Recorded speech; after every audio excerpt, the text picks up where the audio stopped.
બારડોલીમાં ધોધમાર વરસાદથી જનજીવન અસ્તવ્યસ્ત. ફાયર બ્રિગેડની ટીમ રેસ્ક્યુ કામગીરીમાં જોતરાઈ. 32 રસ્તાઓ બંધ થયા. સુરત જિલ્લાના બારડોલી પંથકમાં 2 કલાકમાં 4 ઇંચ જેટલો ધોધમાર વરસાદ વરસતા જનજીવન પર ભારે અસર પડી છે. બીજા દિવસે પણ વરસાદી પાણીનો ભરાવો યથાવત રહેતા લોકોને હાલાકીનો સામનો કરવો પડ્યો હતો.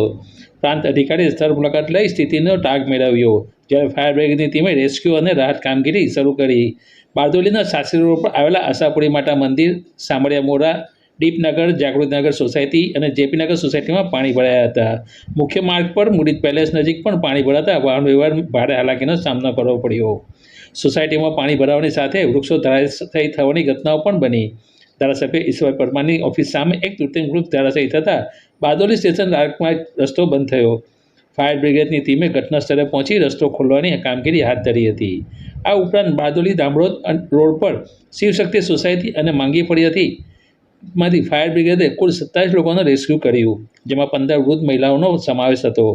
બારડોલીથી કડોદ થઈ શામળાજી જતા હાઈવે પર રાયમ ગામે રસ્તા પર પાણી ફરી વળતા વાહનો વ્યવહાર માટે બંધ કરાવવામાં આવ્યો હતો.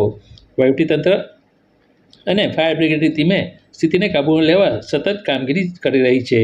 બારડોલીના બાબેન ગામમાં હરપટ્ટીવાસમાં પાણી ભરાયા હતા, જેથી જિલ્લા પંચાયતના માજી પ્રમુખ ભાવેશભાઈ પટેલ તંત્ર સાથે મળી હરપટ્ટીવાસના 500 વ્યક્તિઓ માટે ભોજનની વ્યવસ્થા કરી ઘરે ઘરે ભોજન પહોંચાડ્યું. 32 ગામના રસ્તાઓ બંધ થયા. બારડોલી તાલુકાના 32 રસ્તાઓ પર પાણી ફરી વળતા રસ્તાઓ બંધ થતાં લોકોએ 1 કિલોમીટર લઈ 7 કિલોમીટર સુધીનો ચક્રાવો મારવો પડશે, જ્યારે કેટલાક ગામો વેટમાં ફેરવાયા છે.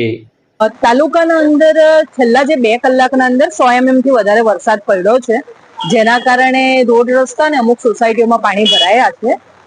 ખાસ તાલુકાની વાત કરીએ તો આપણા 20 જેટલા રસ્તા છે જે ઓવરટોપિંગ છે, પરંતુ વૈકલ્પિક રસ્તાને કારણે કોઈક ગામ સંપર્ક વિહોણા બન્યા હોય એવા બનાવ બનેલ નથી.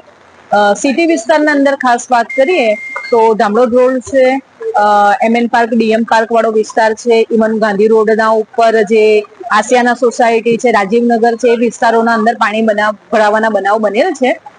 જે ઘરોમાં પાણી ભરાઈ રહ્યા છે ત્યાંથી તંત્ર દ્વારા નગરપાલિકાની ફાયરની ટીમ તમામ ટીમ સ્ટેન્ડ બાય છે, એટલે શિફ્ટિંગ કરાવી રહ્યા છે.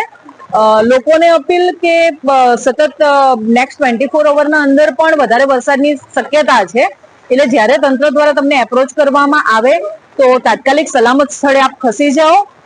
વર્ષોથી અનુભવ છે કે જાતે નીકળી જઈશું એવી અપેક્ષા કે એવી જીદ ના કરતા તંત્ર દ્વારા જ્યારે સૂચના આપવામાં આવે ત્યારે સલામત સ્થળે આપ ખસી જાઓ એવી આપની અપેક્ષા અને અપીલ. Thank you.